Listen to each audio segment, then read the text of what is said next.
자, 이번 종목 뉴스 스크랩을 통해서 한번 알아보도록 하겠습니다. 자, 포스코서 구매 대행, 철강업계 적과의 동침이라고 되어 있습니다. 현대제철, 세아제강, 동부제철, 포스코, N2B 고객사로 합류.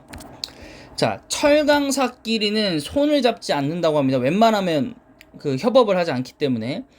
하지만 포스코 그룹사인 N2B에서 올해 들어서 현대제철, 세아제강, KG 동부제철과 자재구매 협약을 체결했다고 합니다. 그것을 이제 MRO라고 하는데, 각종 장비, 기계 등의 유지보수를 위해 필요하긴 하지만 상대적으로 중요도가 떨어지다 보니까 구매할 때마다 번거로움을 덜고자 대행업체를 찾는 경우가 많은데, 이것을 이제 포스코 산하의 기업으로서 N2B라는 게 있다고 합니다. 그래서 기존에 KCC, 한진, 한솔, 풀무원 등의 MRO를 구매 대행을 해왔다가 올해 경쟁사마저도 고객사를 유치한 겁니다. 그래서 이미 120개의 고객사를 수요하고 있기 때문에 N2B를 통해서 하는 게 자체 조달보다는 비용이 적게 들어가고 20년 넘게 했기 때문에 원가 절감뿐만 아니라 질적으로도 좋다는 얘기죠. 그리고 인공지능 및 로봇 기반 업무로 자동화 시스템이 되어 있다는 부분도 긍정적이라고 볼 수 있습니다. 물론 코스코에겐 이게 달가롭지 않을 수 있죠. 공급사들에게 싸게 철강을 구매해 주는 거니까.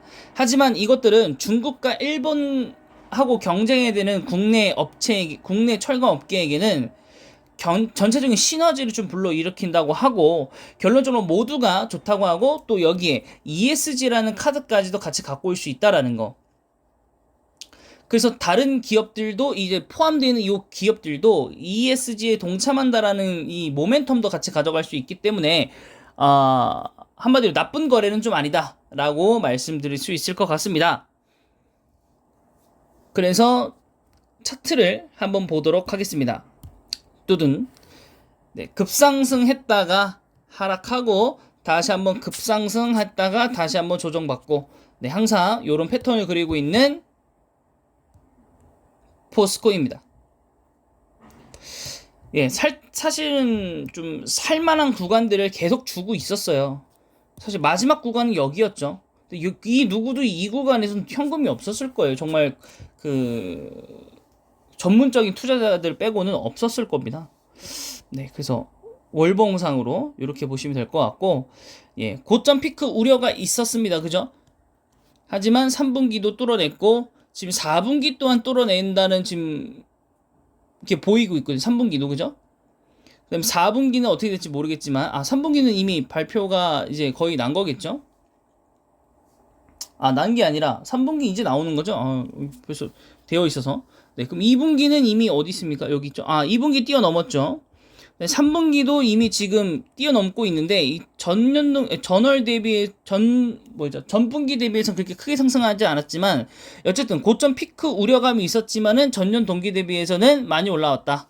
예, 그러면 결론적으로 중요한 건 이제 4분기가 중요하면서, 요게 과연 또 가능할까? 요거에 대한 모멘텀으로 또 주가는 흔들릴 가능성은 여전히 남아있다 정도 보시면 될 것 같고, 그 다음에 다음 종목에 대한 일봉, 주봉, 월봉, 세아제강입니다. 자, 세아제강은 2018년도에 상장을 했고요. 상장가는 지금 요 상장 시가는 요 정도 구간이라고 보시면 될 것 같고요. 네, 물론 거기에 이제 2배가 올라온 가격대입니다. 네. 그래서 시가총액으로는 3,500억, 코스피 상장되어 있고요. 네, 액면가, 외국인 소진율, 그 다음에 목표 주가까지 한번 보시면 될 것 같습니다. 네, 세아제강은 세아제강 지주라는 회사도 갖고 있고요. 네, 그 밑에 세아제강이 사업회사로서 지금 영업을 하고 있는 중입니다. 그래서 일단은 좀 철강업계 안 좋았을 때는 정말 많이 빠지기도 했지만, 네, 곧바로 반등을 좀 진행을 하고, 네, 하면서 좀 올라오고 있습니다. 아마 저 때가 아마 코로나였었던 것 같기도 하고, 네, 어쨌든 세아제강도 이미 많이 올랐기 때문에 눈에선 조금 멀어진 종목이고, 포스코도 마찬가지. 하지만 재무제표 보시면 재무제표도 좋기 때문에 전년 동기 대비해서 올라왔고, 여기도 마찬가지. 네, 어쨌든 여기가 좀 비수기인 것 같아요. 네, 재무제표들 보시면 결국 그럼 4분기에는 이거에 뛰어난 실적상 향상을 일으킬 것인가 가능하리라고 또 봅니다. 원가 절감에 대한 것도 신경을 쓰고 있는 상황이기 때문에 네, PR로 봐더라도 낮은 가격대는 맞지만은 조금 들어가기 우리가 조금 힘들죠. 우리가 지금 들어가기에는 그죠?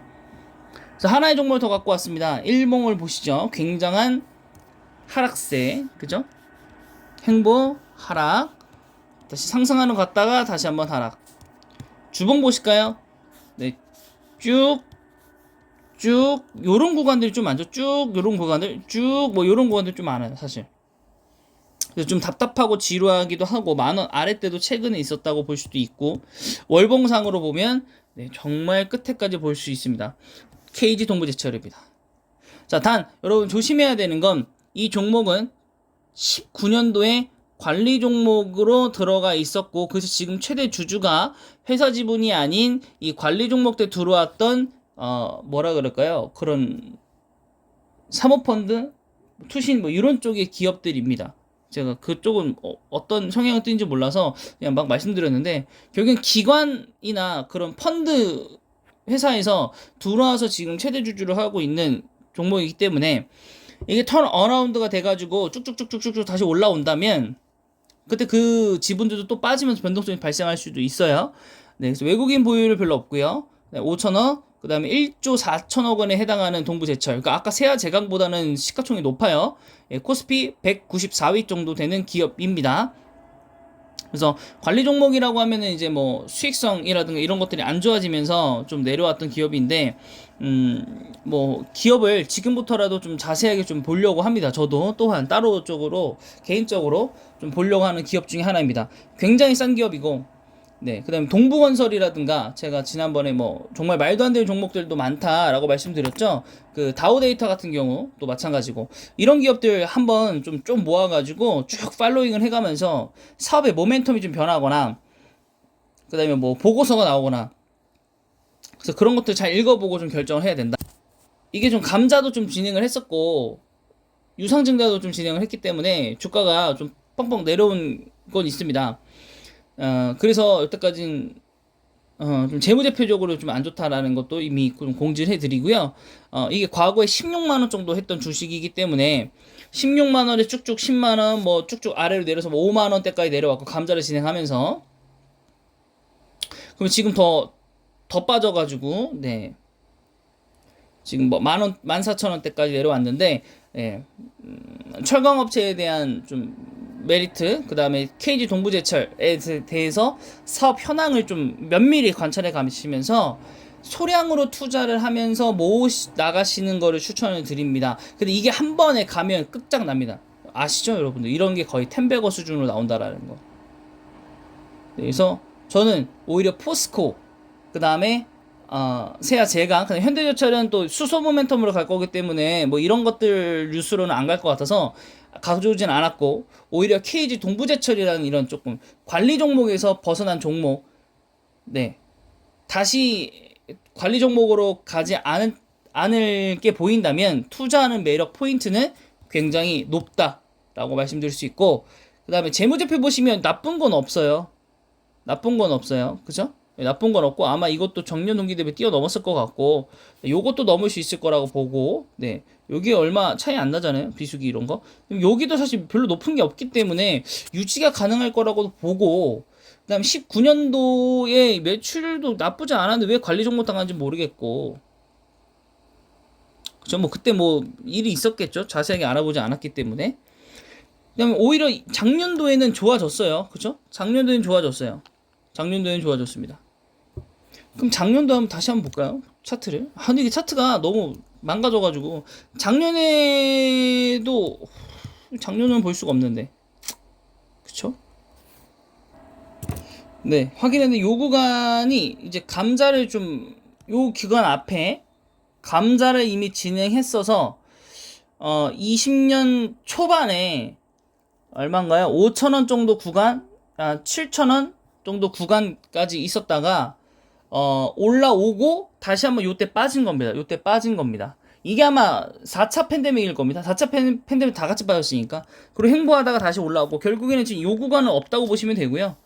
요 구간 없다고 보시면 되고, 요 구간에서 이게 이어진다고 보시면 돼요. 그럼 결론적으로 빠진 건 없고, 단기적 고점을 찍었다가 하락하고 있는 국면이라고 보시면 되고, 이게 지금 최초에 상승했던 요 구간하고 맞물리기 때문에, 네, 감자 이후에는 아직 매수 포인트라고는 보는 게 맞을 것 같고, 감자 했을 때 그날 다음날까지 떨어진 걸 보면 11,000원이니까 네, 지금도 충분히 매력 포인트는 있다고 보고요.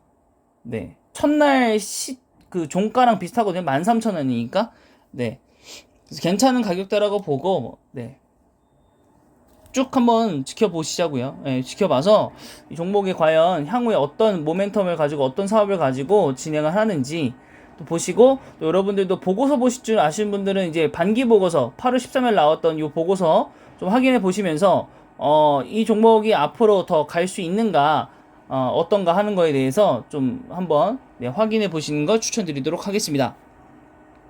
자, 이번 영상 마음에 드셨다면 구독과 좋아요